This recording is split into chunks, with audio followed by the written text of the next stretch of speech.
একটু চোখ বন্ধ করুন। কল্পনা করুন আপনার বিচার শেষ হয়েছে এবং আপনার গন্তব্য এখন জাহান্নাম। আপনি পুলসিরাতের সেই অন্ধকার সেতুর শেষ প্রান্তে দাঁড়িয়ে। আপনার সামনে শুধু অন্ধকার আর উত্তপ্ত গর্জন। যখন লোহার শিকল দিয়ে টেনে নিয়ে যাওয়া হবে, তখন জাহান্নামের প্রধান প্রহরী মালেক আলাইহি আপনার দিকে ফিরেও তাকাবেন না। আল্লাহ নির্দেশ দিয়েছেন, জাহান্নামীদের জন্য কোনো দয়া নেই। জাহান্নামের প্রথম কদম রাখতেই আপনার পায়ের নিচে থাকবে এমন আগুন যা মুহূর্তেই চামড়া গলিয়ে হাড় পর্যন্ত পৌঁছে যাবে। নাকে আসবে গলিত পুঁজ আর পোড়া মাংসের বিকট দুর্গন্ধ। আপনি চিৎকার করবেন, কিন্তু সেই চিৎকার শোনার মতো কেউ থাকবে না। আপনি হয়তো ভাবছেন একসময় শরীর পুড়ে শেষ হয়ে যাবে, মরে গিয়ে বেঁচে যাবেন, কিন্তু জাহান্নামে মৃত্যু নিজেই মৃত। ভয়ঙ্কর তথ্য।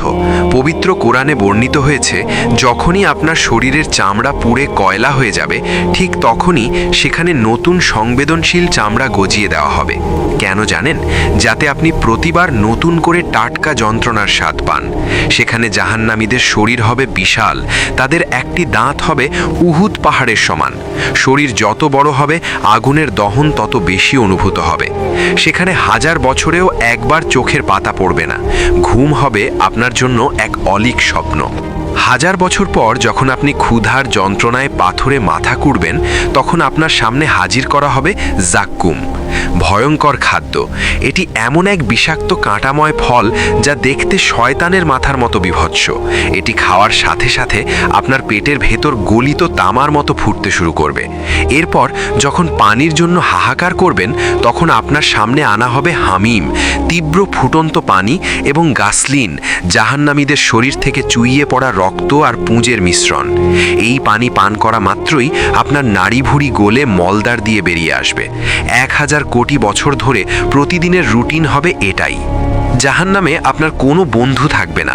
আপনার সেই সব সাথীদের সাথে দেখা হবে যাদের প্ররোচনায় আপনি নামাজ ছেড়েছিলেন বা গুনাহ করেছিলেন। ভয়ঙ্কর ঝগড়া।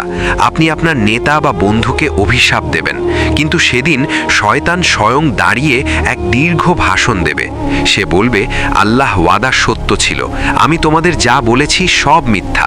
আমার কোনো ক্ষমতা ছিল না তোমাদের ওপর। আমি শুধু ডেকেছি আর তোমরা দৌড়ে এসেছো। তাই এখন আমাকে গালি দিও না, নিজেদের গালি দাও। 1000 কোটি বছর পার হবে একে অপরের প্রতি ঘৃণা আর এই আত্মদহনে।